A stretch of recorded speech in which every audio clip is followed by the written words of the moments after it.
Hi, this is Jenny Brav of Radiant Wholeness Healing. And today I want to talk about and tap on ruminating and intrusive thoughts. And before we get going, I would like to invite you to subscribe to my channel if you haven't already, like the video if you find it helpful, and leave comments so that it can find a broader audience. And I'm going to talk about ruminating and intrusive thoughts separately, even though often there's a lot of overlap. Can be talked about similarly. And to me, there are some differences. So, in terms of ruminating thoughts, one of the things that can be helpful in getting a little bit of distance from them, because we're not trying to get rid of your thoughts or really silence your mind. That's impossible. It's just going to create a tug of war. But we do want you to be a little less identified with them so that you're not hijacked by them. You're not believing everything your mind says. You're not like in the middle of the washing machine of your spinning thoughts, that you can take a step back and recognize what is happening, what your mind is doing, without believing every word that your mind is telling you or your thoughts are telling you. And one way of doing that for me is giving the pattern, the feeling tone of the thoughts, a name, because there can be several different categories or types of ruminating thoughts.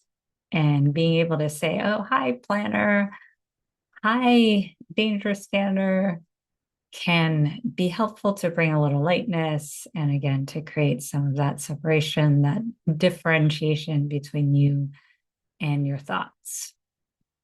And I'm going to suggest some. It's not meant to be a comprehensive list, and it's really intended to get the juices flowing for you, give you some ideas so that you can name your thoughts, the thinking patterns in ways that resonate with you and reflect your most common patterns.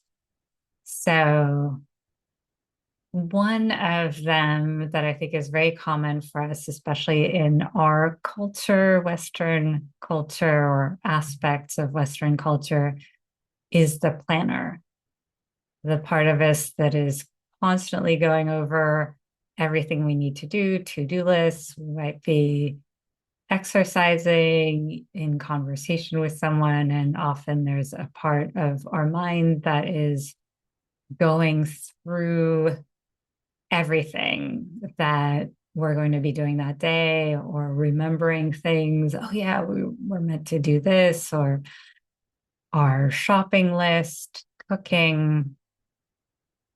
And again, the reason we're looking at ruminating thoughts is because they pull us out of the present moment, pull us out of embodiment, of trusting it energetically. The feeling is this. And so that means that all of our energy is up here, nothing is grounding us down, and we're at the mercy of these thoughts. So that's kind of why we're wanting to explore and bring healing and love and start lessening the patterns or lessening the hold they have on us. So again, that doesn't mean that having to-do lists or planning is not helpful. And when it prevents us from really being with the people that we're with or with ourselves, it blocks connection, presence, groundedness. That's when we want to start looking at it. And a subset of the planner, which can also veer into some of the other categories that we'll be looking at, is the contingency planner. So the one that's looking at all possible worst case scenarios and trying to think about everything we could possibly do in each of those cases. There's a lot of what ifs with that one.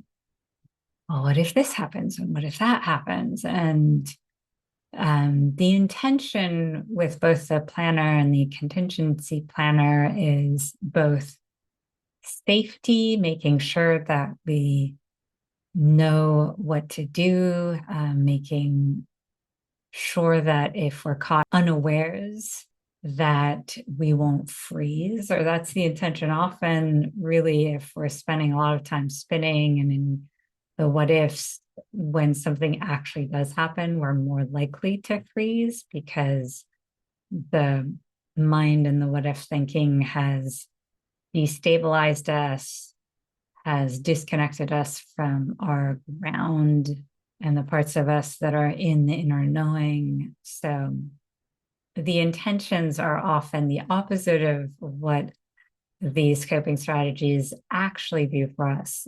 And it's still good to know what they're trying to do for us. So safety is one, making sure we're not caught unawares, that we are able to act in a moment of something unpredictable happens, especially for the contingency planner. For the planner, it's really trying to make sure we don't miss anything, that we're on top of things, that we succeed. So contingency planner, a little bit more about safety, planner, a little bit more about success, achievement. And again, it can be different for different people. There's a lot of overlap. Oh, let's take a breath. That was a lot of words for me, and I'm sure for you to take in. So another category of ruminating thoughts, which is very much connected to the contingency planner, is the doomsday, doom and gloom, catastrophizer. So that's also another word for that, could be like our chicken little voice, the sky is falling. So that's the one that is always like in urgency, feels like everything is dire, constantly scanning for danger. Danger scanner is another name that I can give this part sometimes. And so the quality of that thinking, in addition to the spinning, swirling, can be very staticky and alarm bell-y. I have a video on hypervigilance, and there's a lot of overlap with the hypervigilance in this one. And it can be helpful when you're noticing thoughts to feel the quality of them and even maybe do it with your hands, what it feels like, again, as a way to gain a little bit of distance so that you're not just at the mercy of, identified with, believing what your mind is telling you. And often with ruminating thoughts in particular, it feels like our own thoughts, our voice. With intrusive thoughts, I'll go over that in a little bit. It can feel like somebody else's voice. And so you have this urgency, this like, feeling to it. It can feel like a dark cloud. There can also be tension in the back of the head, the back of the neck, kind of like eyes in the back of the head. And the intention with this one is definitely safety. Again, it's very similar to the contingency planner, just can be a little darker and more intense. And another intention of that one can be to be heard, to be seen, to be taken seriously. Often it can go to that next level of intensity if we're feeling like other people are not hearing what we're telling them or not taking us seriously. So another category of ruminating thoughts can be the critic, the judge. And so in that case, the thoughts are often turned against us. So the feeling tone, the quality of that can be kind of like this, rather than with the others. With the planner, it's just mostly up here, thinking, swirling, going through lists, checklists. One client talks about spreadsheets when she's really in her mind. And then there's, again, the contingency planner is up here and especially outward. Like, this is the danger scanner for me. Always looking at what might be going wrong. There's a lot of future thinking out here.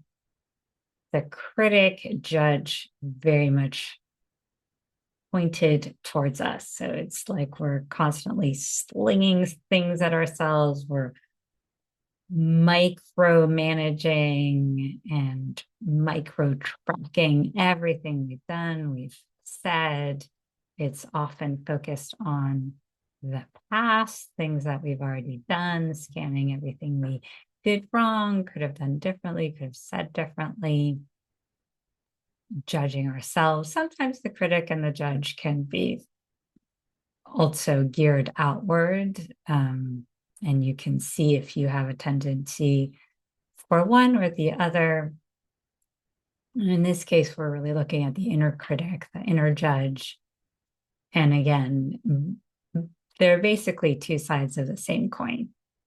And the intention here, especially when we're looking at the inner critic, is to try to avoid other people's judgments, to try to get connection, and to some extent safety, but I think connection and a sense of worth through doing what's expected of us. This is often developed when we're young in response to external evaluation, often in school, peers, also parents, anybody who was very critical of and examining our behavior, had high expectations. This pattern can get developed. And of course, all of these patterns developed as coping strategies in response to specific circumstances, or sometimes they were inherited. Then another one is the defeatist. So this one can often have a very flat feeling tone, or dark or heavy, gloomy, almost an Eeyore quality. It can be harder to sense the intention of that part.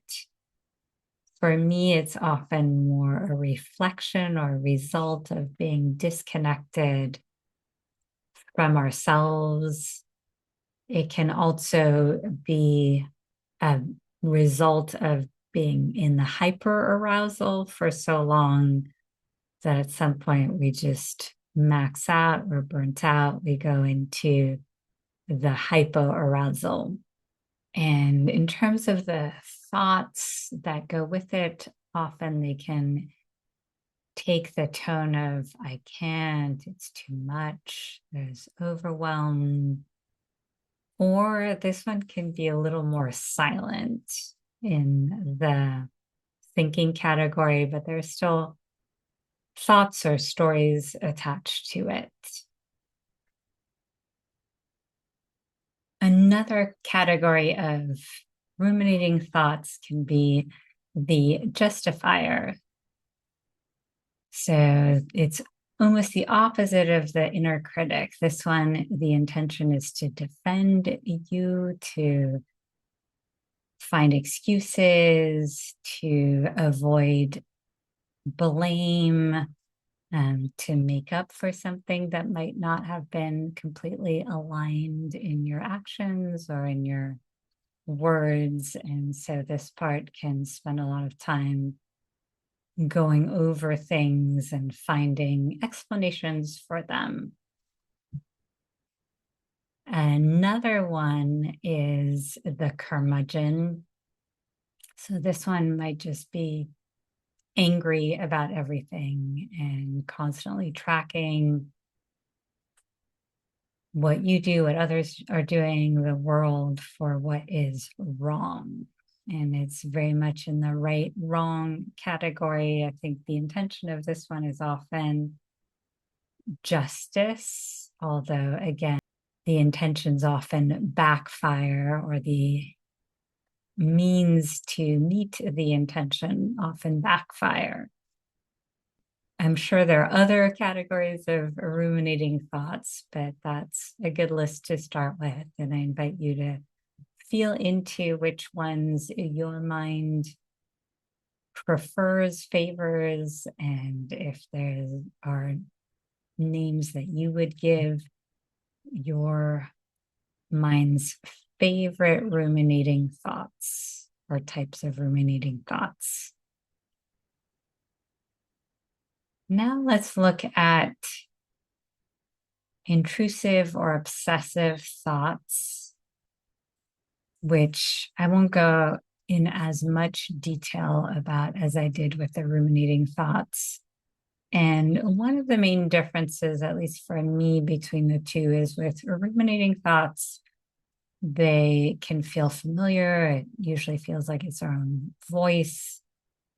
And we might be able to even explain or understand where they came from. Whereas obsessive thoughts, intrusive thoughts, often feel like they're not our own. They feel like they're catching us unaware. They can also be images that show up, so they're not necessarily words.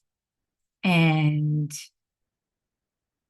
they might have a violent quality to them, or feel really shocking, or go against our core values. And I think one of the intentions for those, although it's a little harder to identify, to be honest, with the intrusive thoughts, is to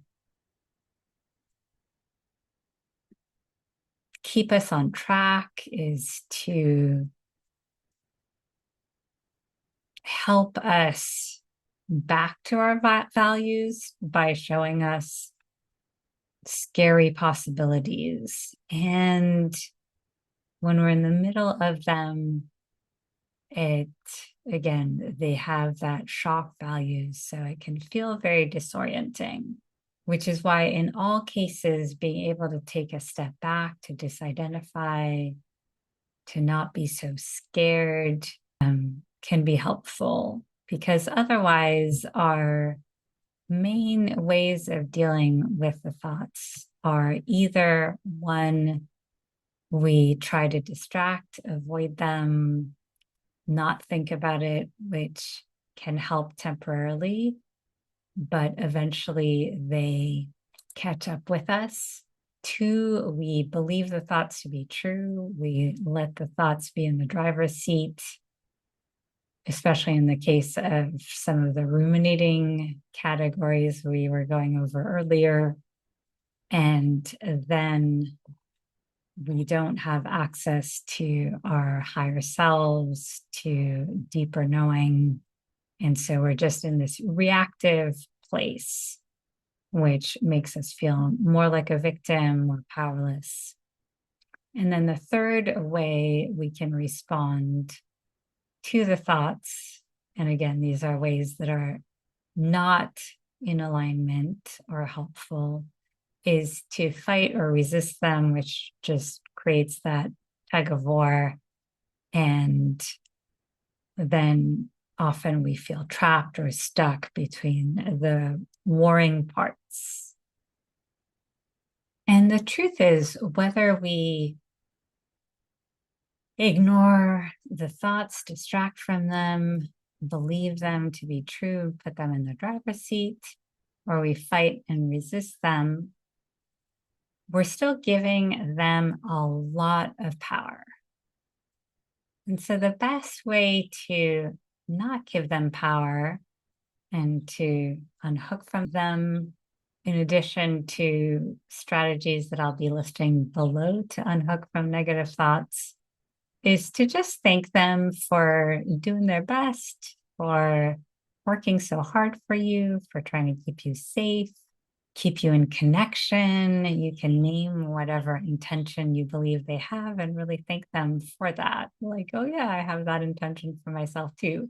And maybe we can upgrade and update our method for reaching that, because this is actually not really achieving that and not helping me. And also, we want to really remember that these thoughts aren't really revealing something about our deepest nature any more than dark clouds are revealing a flaw in the sky. They're just thoughts, especially with the intrusive thoughts. I think people can have that shock because they're like, oh, is this really who I am? And again, it often arises from an internal split between who we're allowed to be and then parts of us that we felt we had to repress, hide. So that's something else that those can be revealing. So if we just tell the thoughts, the images that come to us, oh, thank you for letting me know that this part is wanting loving attention, that there's fear here, there's anger, whatever there is. And then just come back here, find the ground within you. And I'll be leading you through that in a tapping session. I know I said at the beginning we would be talking and tapping, but I'm realizing that the talking part took quite a long time. So we're going to do this in 2 parts.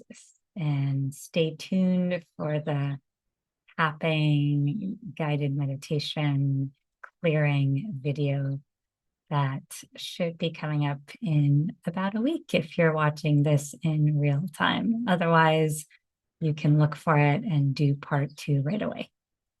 Thank you so much for joining me, and I'd love to hear in the comments what some of the forms your mind takes, your ruminating thoughts, and what name you gave that.